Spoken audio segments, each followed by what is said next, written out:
Hello there everybody, Sam's Trains here, welcome back to the railway and welcome to another review. Today I'm looking at one of Bachmann's most beautiful pre-grouping steam locomotives.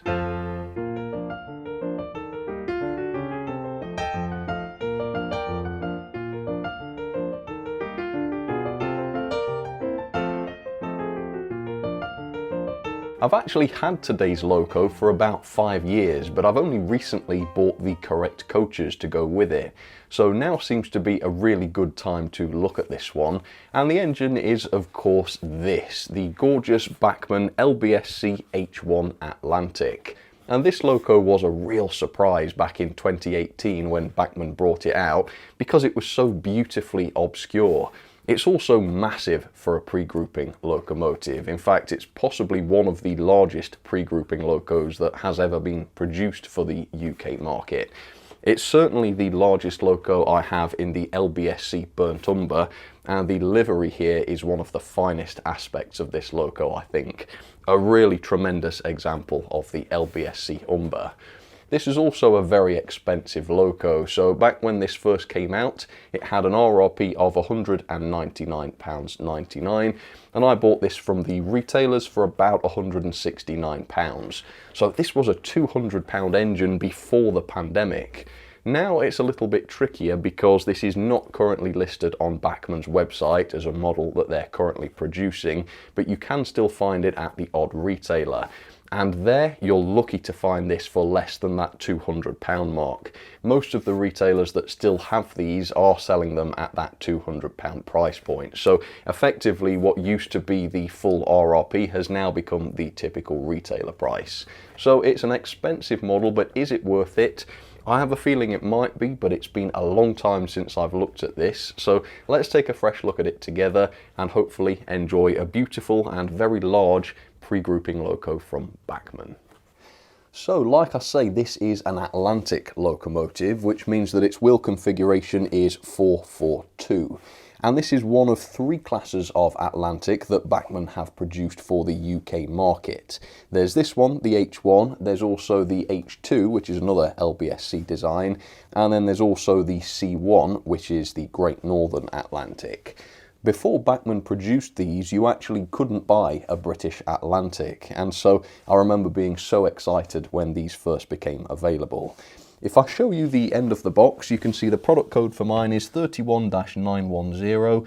It is an H1 class, number 39, La France, possibly the most special of the H1s, and of course it is in the LBSC lined umber, and if you want to chip one of these, you need a 21-pin DCC decoder. And then if I show you the back of the box, you can see there is a brief history on the Class H1 there. So pause and read that if you'd like to, although I will give you a bit of background on this class in just a second. For now though, let's get this out and let's take a closer look. This one is a real treat from what I remember anyway. So here it comes. There you go, tender loco of course. And you're starting to get a slightly better sense of the livery hopefully now. Yeah, look at that. The banding is so unusual on this. I'll show you more on that in a little while. Okay, so we've got some paperwork here. So let's take a look at this. This is the modern style of Bachmann's brochure. So it's the H1 and H2 locomotives owner's information. I think this works for both. You've got some accessories on the front here, shows you where to fit all of those. And there's a lot of them too, as you can see. Inside we've got even more cab doors, that's a nice inclusion. Running in, that's fine. Basic lubrication points. Motor bearing lubrication, that shows you how to get inside the loco, which is reasonably serviceable as far as I can remember. And then we've got more on lubrication. Yeah, you can see a bit about how the chassis works here. You've got your standard Bachmann motor. Not a fantastic mechanism from what I remember in this, but we will take a closer look. Fitting the decoder, that does belong in the tender. There you can see you've got the 21-pin socket. DCC sound, there is space for a speaker, although there is no pre-fitted speaker on this model. This model kind of predates that habit. And that is pretty much it. So quite a comprehensive manual there. Let's open this up then and take a look at the accessories pack. And you can see that here. There's an awful lot in it this time. So have a quick look and see what's involved there. All right. It's stuck down. So there you have it, look at all this stuff. So the cab doors are beautifully lined, look at the detail on those. You've also got a full set of route indicator discs, which are also fully painted, that's pretty cool. It does look like we've got lamps, which do fit onto the lamp irons, which is another great thing. We've also got articulating screw-link couplings as well, which you can put onto the buffer beams, as well as your usual vacuum pipes and speaker housing, all that good stuff, and quite a bit more by the looks of it. So lots to add to the loco if you want to. Let's pull it out though and take our first look. Hopefully this will be a great way to view this loco. I've never shot this thing in 4K before, so there you have it. Look at that. You see what I mean about the banding? There's like 1, 2, 3, 4, 5 separate bits to each of these bands. Makes a very thick looking banding, doesn't it? Okay, let's pull this out. Wow, I had forgotten how heavy this thing was. It is very, very heavy indeed. And the body itself is not die-cast or anything, but the running plate is. And that, coupled with the heavy die-cast chassis, makes the loco very decently heavy. So that's one reason, I guess, why this is a little bit pricey. More than that though, just look at this thing. Look at the lining, look at the colour. The finish is also just incredible. The way it has that slight shine to it is just absolutely beautiful. And it is an elegant loco, isn't it? Look at the shape of the running board, for instance. That is crazy, all the different twists and turns in it, the contours, the splashes, absolutely beautiful. So a lot more on this in just a second. I will give you a guided tour of all of the detail. But for now, let's have a bit of background on the H1s in real life. The LBSC H1 was a small class of just 5 Atlantic locomotives built between 1905 and 1906.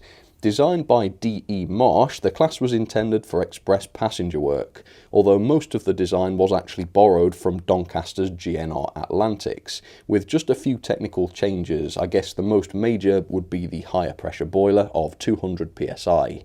The resulting locomotives looked quite a lot different to the Atlantics of the GNR though, thanks to their elegant bodywork and of course the excellent LBSC umber liveries, which couldn't be more different from the Great Northern Greens.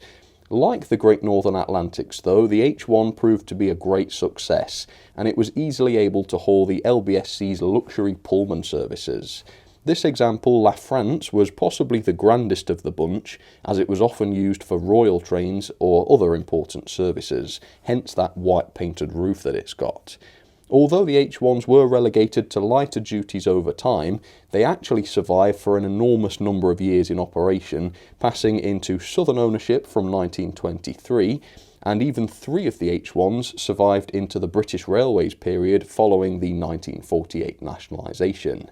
Here they were classified as a 3P, which I don't think is too bad for a loco from 1905, and then they survived just for a handful of years until 1951, when they were finally withdrawn and scrapped.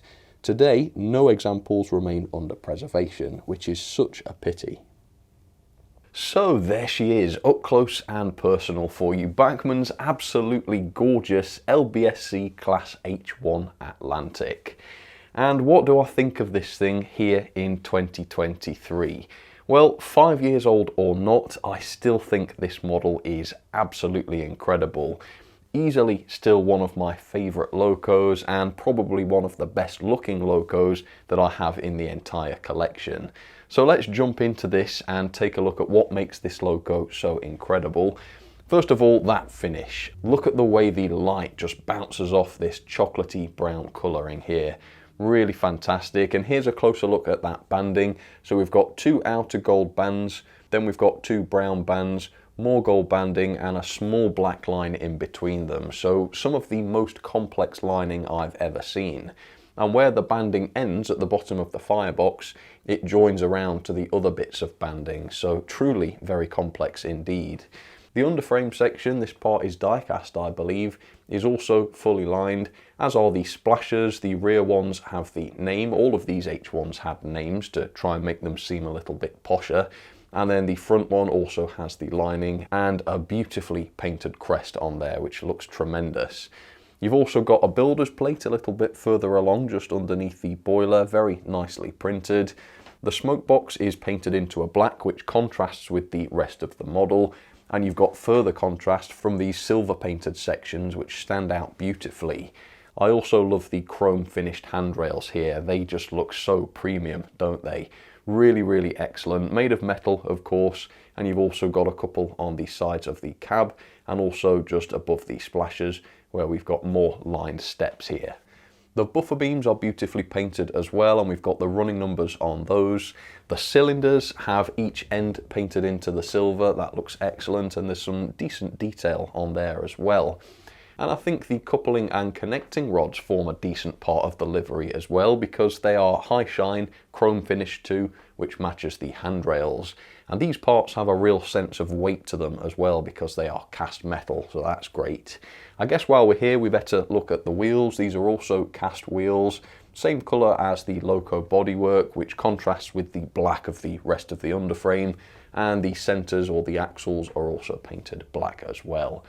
On the side of the cab, we've got the running number, which also has the black sort of shadow to it. That looks wonderful, and of course there's more lining around the side of the cab.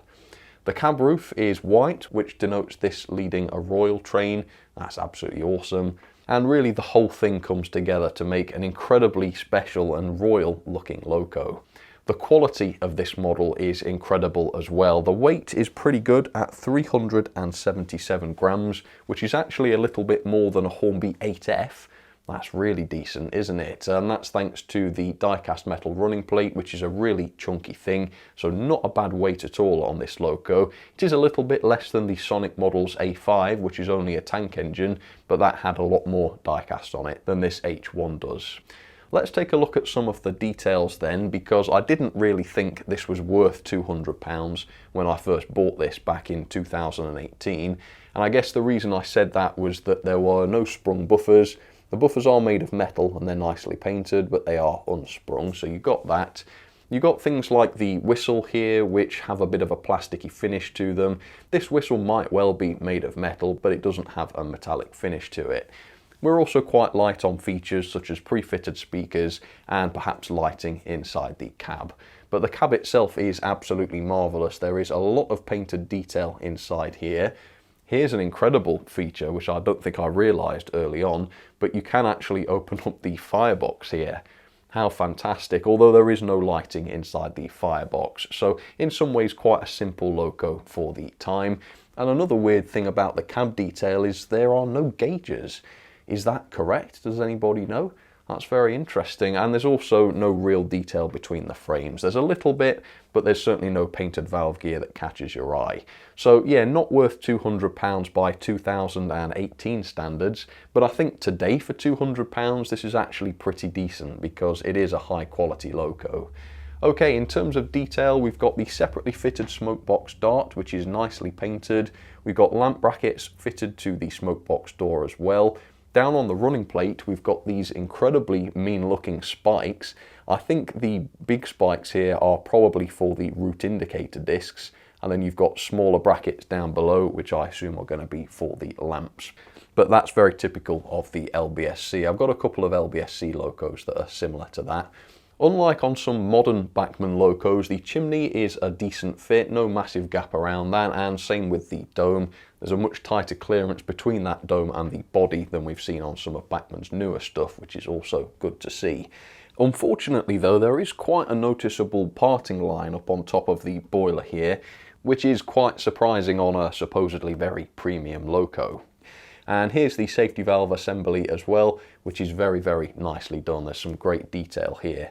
And the cab itself has glazed windows, as you can see, which are nice and flush to the outside of the bodywork. We've also got the separately fitted tender full plate and the silver painted handrails / I guess roof supports at the very back of the cab there. The Loco also has full brake rigging pre-fitted, which is a nice job saved, I suppose, and so does the tender. And speaking of the tender, this is decorated just as beautifully as the Loco. We've got the double banding around the main body of the tender here, which is just gorgeous, and we've also got the lettering on the side of the tender too, which has been done to a very high standard. The underframe is also wonderful on this tender. We've got these very steep arches between the wheels, which are all lined, and we've got lining all around the axle boxes, which have tons of moulded detail on them, and then the suspension springs stand out beautifully as well. The inside of the tender has an incredibly unusual orange finish. This is actually the only place on the whole model where this colour appears, and a lot of people don't like that, but I really do, because I love unusual looking locos, and as if this loco wasn't unusual enough already, we've got an orange tender interior, which just sends it over the edge, doesn't it? Around the front of the tender, we've got some details here, such as the handrails and also the controls. We've got the coal load, which is separately fitted and die-cast, which is a nice touch. And then we've also got the guard around the coal, which is also a separately fitted part. Around the back, there's more lining, lamp brackets, which are just a part of the moulding for some reason. That's quite strange given how detailed the rest of the model is. And then another buffer beam, this time with a vacuum pipe pre-fitted, and also the buffers, which are not sprung, just like the front. Obviously, both of the buffer beams on this model can be detailed up a lot more if you're willing to fit some of the details in the accessories bag. But do bear in mind that some of those will foul up this front coupling if you do that, which I guess is the reason why a lot of it wasn't fitted from the factory. So there you have it, an incredibly complex loco, yes in terms of detail, but mainly really in terms of livery. So I guess if I was buying a more plain version of this, I think there was a BR Black version, where the lining perhaps looks a little bit more standard, not as complex as it is here, then I would struggle to call that good value for £200. But this thing, just look at it, 200 quid for this. It really doesn't seem like too bad of a deal. It's a truly unique loco. You can't really buy anything else like it except the H2, but that's the same story.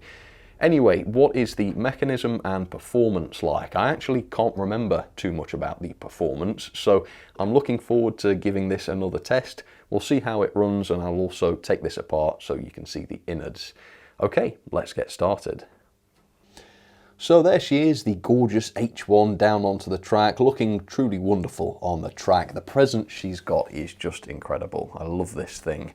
Anyway, I've had this loco in my collection for quite some years, which means I have serviced it before, and so it's okay for me to show you the mechanism before I run this today for you. So the mechanism is not the greatest, unfortunately. For a £200 loco, it is lacking, in my opinion. First of all, there are not that many pickups on this loco. In fact, less than half of the model's wheels pick up. So we've got the loco driving wheels with pickups on, and then two of the tender axles have wiper pickups there as well. We've got no pickups on the centre tender wheels, we've got none on the front bogie wheels, and none on the rear pony. It looks like it does have some wiper pickups on its axle, but these are actually just a spring to keep it on the track. It is a real pony though, as you can see, it moves around. The only issue with having so few pickups like this is that as the wheels get dirty, you might start to see reliability issues, and of course you're also relying on fewer points of contact to bring power to the motor, which can increase the amount of arcing between the wheels and the track and the wheels and the pickups, which again can contribute to dirtiness over time. The loco to tender connection is also pretty dated. I do hate this thing. Very easy to uncouple these two by mistake, and you've also got the mess of wires. Yeah, just not a great look for a £200 loco. The base keeper plate is fixed on with 3 screws, and undoing these reveals that the base and the pickups are hardwired, so there are no pogo pins to make the base keeper fully removable to give you better access for cleaning and maintenance. You have to kind of do that while the base is still attached. It does, however, have proper bearings, as you can see, so that's really decent. And we've also got just the single driven axle, which is nice and simple and works excellently. The body is very well screwed on, so we've got 2 screws at the back holding that heavy chassis onto the loco body, and then we've got 1 at the front. Popping the chassis out reveals just how bare bones this is. There are no lights or special features, nothing like that. Just this motor, which is a 3-pole motor, unfortunately, with no flywheel. And this 3-pole motor doesn't perform quite as well as 5-pole motors, in my opinion. It is a great running loco, don't get me wrong, but at the slow speeds it is fairly obvious that this is just a 3-pole motor. For DCC chipping, you have to undo the 2 screws at the back of the tender, and then the front of the tender is clipped on, and the handrails poke through holes as well, which you have to disengage. That is a little bit fiddly and precarious, so do be careful. Inside the tender though, there's the 21-pin DCC decoder socket, and the speaker housing is underneath these weights, which have an interesting capacitor on top of them. I wonder what that capacitor's doing there. No lighting on this model to speak of, so I'm not sure. Maybe it just provides a bit of stay alive to the decoder. Can't think other than that. And then the gauging is about standard, 14.2 to 14.3 millimeters, which is quite close to the standard, if slightly below it, so this shouldn't have any trouble getting around the curves. So yeah, I think the mechanism here could have been better. More pickups, more serviceability, better loco to tender connection, and a better motor and a flywheel would have easily fit into this size body. However, the performance is wonderful on this, so let's get this going for you. Let me show you it working, and it is mesmerizing, I think, to watch an Atlantic in motion. They are beautiful things. Look at that. And it is a smooth runner, I have to say, and it's geared sensibly. Here's 50% speed.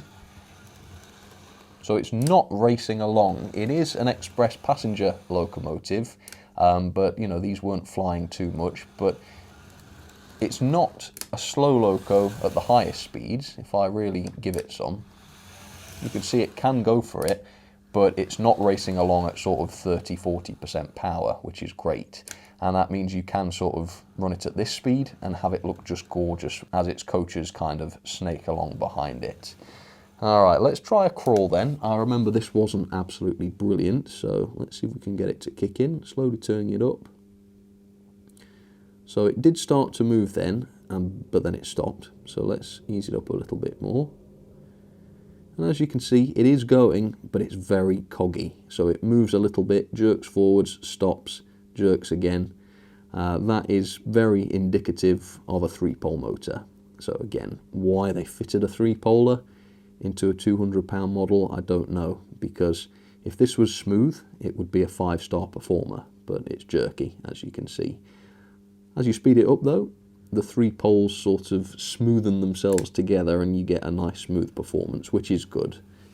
And there is some torque there as well, so if I bring this into the center again and put my fingers here, you can see that it is able to turn its wheels. They slow down a little bit, so the torque's not amazing, but yeah, more than enough to turn its wheels under an obstruction. And it also, as you will see, doesn't slow down on curves either, which is great. Now, in terms of the video title, I can just see what some people would be saying. Oh, Sam doesn't know the difference between a train and a locomotive. Well, yes, he does.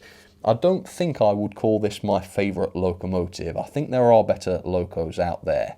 However, when it's coupled up to these birdcage coaches, I think the whole ensemble would become my favourite train. It just looks incredible with them. So these are the Bachmann birdcage coaches. I got these quite recently.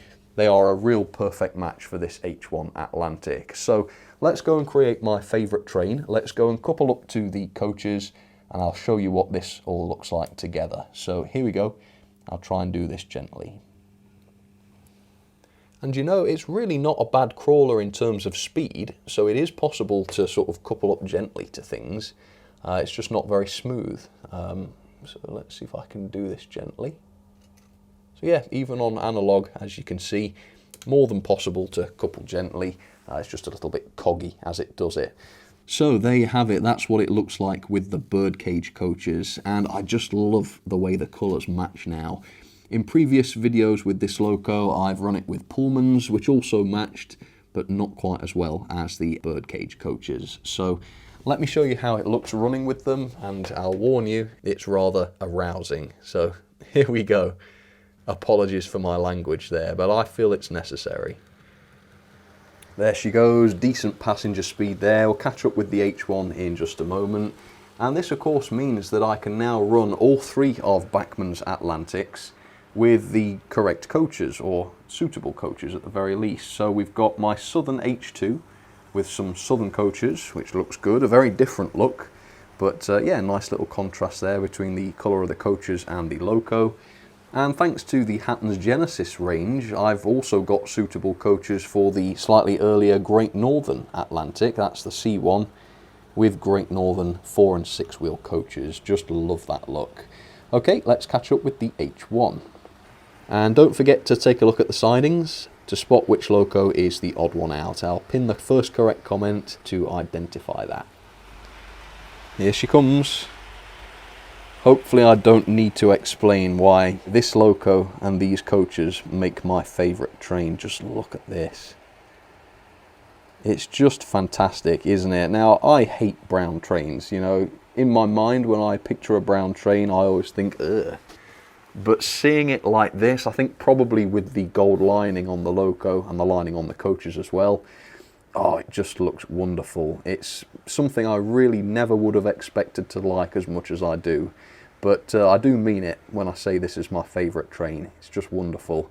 And also so old-fashioned looking. You can totally imagine trains looking like this 100 or more years ago, much more. And I love that. I love that very much. Anyway, let's stop gushing and talk about the performance. Clearly very smooth. Love that aspect of the loco. Also, you probably noticed on the curves, no slowing down whatsoever. And that's on my same controller as normal. So you can see that there's decent torque in this thing too, which is also a massive thumbs up. And the pulling power is immense here. We've got a tractive effort of 0.4 newtons, which means that it's making mincemeat of these three coaches. And in fact, on straight and level track, this thing should be able to haul around 25 coaches. So perfectly powerful, loads and loads of weight, lots of die cast. I think by today's money, this has got to be worth 200 quid, or at least, at the very least, the £160 that I paid initially for this. I thought that was an awful lot of money back in 2018, and of course it still is today, but that kind of money does not buy you as much today as it did in 2018. So yeah, if only those pre-pandemic prices were still a thing. But anyway, there you have it, the H1 looking absolutely stunning. And now for some ratings then on Bachmann's gorgeous H1 Atlantic in the Umber livery. And as you can see by these ratings, I am still very much won over by this loco. I think it is a little bit dated now in terms of some of its features, and they really did skimp out on the mechanism a little bit, but this is not enough to seriously detract from what a wonderful looking loco this is. So level of detail, I've given 4-star. I think the main attraction here is the livery. It's just so well done and high quality. But you've also got tons of detail, included moulded parts, separately fitted parts. The cab looks wonderful. I love the high shine handrails, really well done. The reason it doesn't get 5-star is because it doesn't have sprung buffers, it doesn't have any lighting or anything like that, and some of those moulded details just like the lamp brackets. The performance for me is 4.5-star.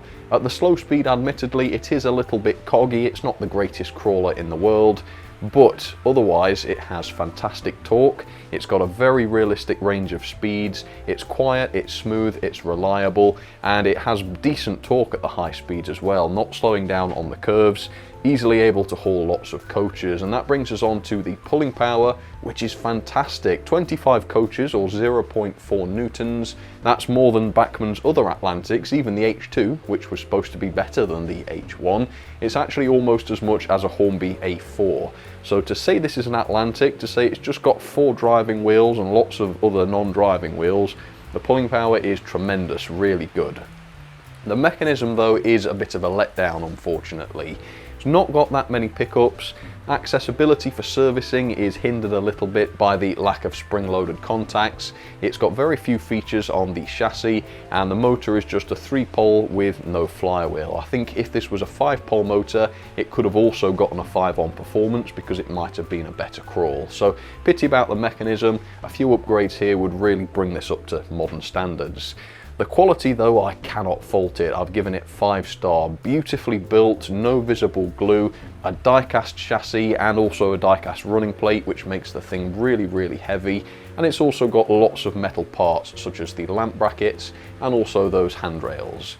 Value for money then, I didn't give this a great score back in the day. I think this was a 2-star for me, but obviously prices have shot up in the last 5 years, and these are still available at around the £200 mark at some retailers. So I've given this 4-star for that. Actually, you do pretty much get what you pay for here.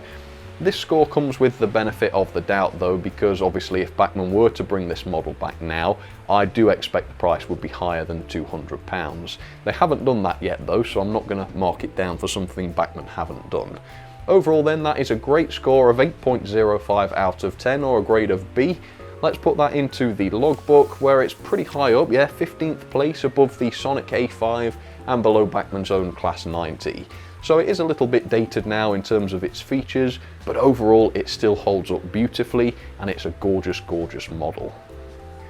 So thank you so much for tuning into this video, folks. I really hope you enjoyed revisiting this gorgeous engine with me. I think there is something quite festive about this, which makes this a perfect time of year to review this thing. So please do let me know what you think about this engine. Have you got one? Have you got one of Bachmann's other Atlantics? Which class and livery have you got, if so? And what do you think about it? Do you agree with my assessment on this thing? Do you think I was too harsh? Or do you think I was too generous, perhaps? Was I allowed to become too excited by the gorgeous looks of this thing? Well, I try to be objective, and if I wasn't, I do apologise. But I'd love to hear your thoughts anyway. For now, though, thank you so much for watching, and I will see you very, very soon for another review. Alright, cheers, folks. You take care.